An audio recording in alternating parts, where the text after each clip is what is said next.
శ్రీ గణేశాయ నమః, శ్రీ సరస్వత్యై నమః, శ్రీ గురుభ్యో నమః. ఆత్మీయ గురుబంధువులారా, మన శ్రీక్షేత్ర శ్రీకామ్యపురంలో అక్టోబర్ 2వ తేదీ గురువారం విజయదశమి రోజు శ్రీ దత్తాత్రేయ సిద్ధయంత్ర సహిత నవగురుమూర్తి సహిత నవదత్తక్షేత్ర శిలాపాదుకా ప్రతిష్టాపనా మహోత్సవం అత్యంత వైభవోపేతంగా జరిగింది.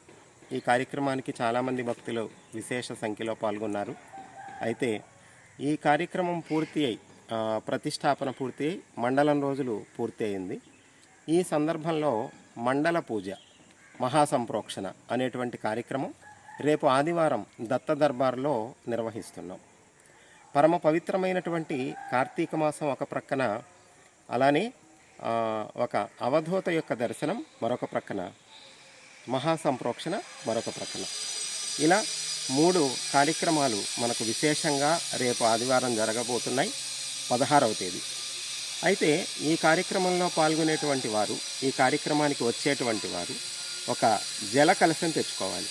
రాగి, ఇత్తడి అలా ఏదైనా ఒక చిన్న బిందె లాంటిది కానీ చెంబు లాంటిది కానీ తెచ్చుకుంటే అందులో మీరు నీళ్లు పోసుకొని ఇక్కడ ఆ జల కలశాభిషేక కార్యక్రమంలో పాల్గొనవచ్చు.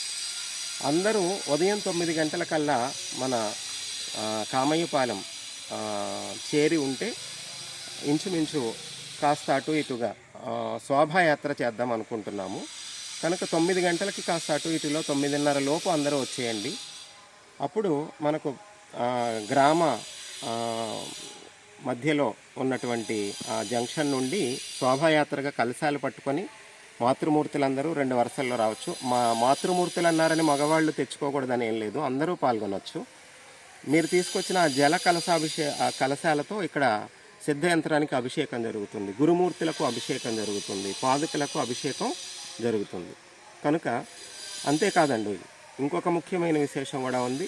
మనకు పీఠంలో ప్రతిష్ఠింపబడినటువంటి దత్తస్వామి యొక్క మూర్తి మనకు కావలసిన విధంగా మూర్తి అప్పటికి తయారు కాలేదు కనుక వాళ్ళ దగ్గర సిద్ధంగా ఉన్న మూర్తి ఇచ్చారు ప్రస్తుతానికి.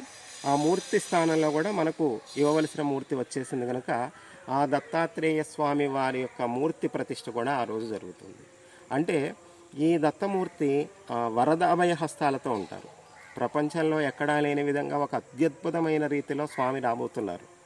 ఎక్కడైనా దత్తస్వామి రూపాలు నిలబడి ఉంటాయి, లేదా ఒకవేళ కూర్చుంటే కాలు మీద కాలు వేసుకున్న భంగిమలో ఉంటాయి.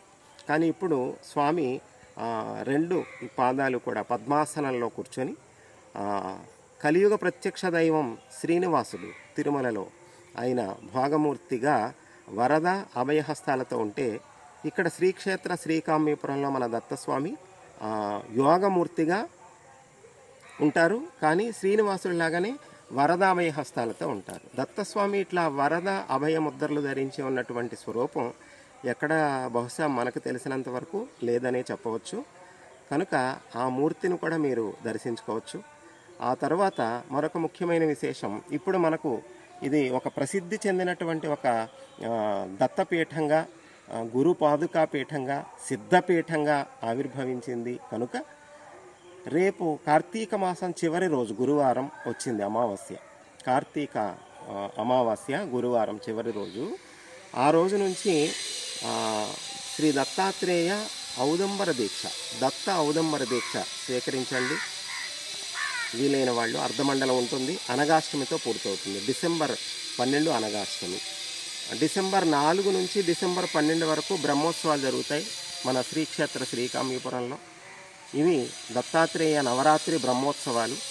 చాలా విశేషంగా ఇప్పుడు సిద్ధయంత్రం కూడా వచ్చింది కనుక అవకాశం ఉన్న వాళ్ళు ఆ 10 రోజులు ఆశ్రమంలో ఇక్కడ ఉండి స్వామిని సేవించుకోవచ్చు ప్రత్యక్షంగా.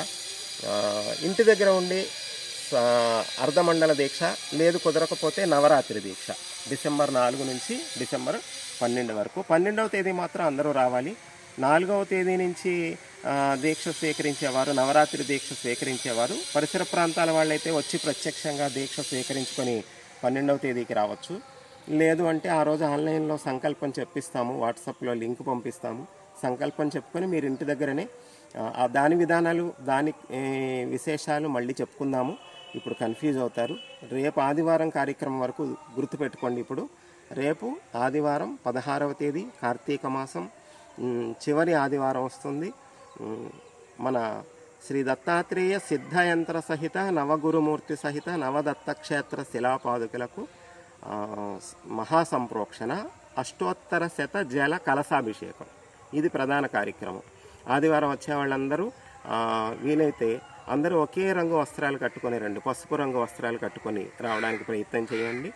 కలశాలు తెచ్చుకోండి, చిన్న చిన్న కొంచెం పెద్ద బిందిలాగా, మరీ పెద్దవంటే మొయ్యలేరు కనుక మొయ్యగలిగిన పరిమాణంలో ఉన్నటువంటి ఒక కొబ్బరికాయ కూడా తెచ్చుకోండి. కలశంలో పెట్టడానికి ఒక కొబ్బరికాయ, మీరు కొట్టుకోవడానికి కావాలంటే ఇంకొక పూర్ణ ఫలం కూడా తెచ్చుకోండి. 9 గంటలకల్లా ఇంకా 9:30 లోపు అందరూ కూడా మన కామైపాలెం ప్రధాన సెంటర్లో మనం సిద్ధంగా ఉంటే శోభాయాత్రగా వచ్చి కార్యక్రమం చేసుకుందాం. అవధూత సీతారాం బాబా కూడా ఆ రోజు వస్తున్నారు, వారి దర్శనం కూడా అవుతుంది.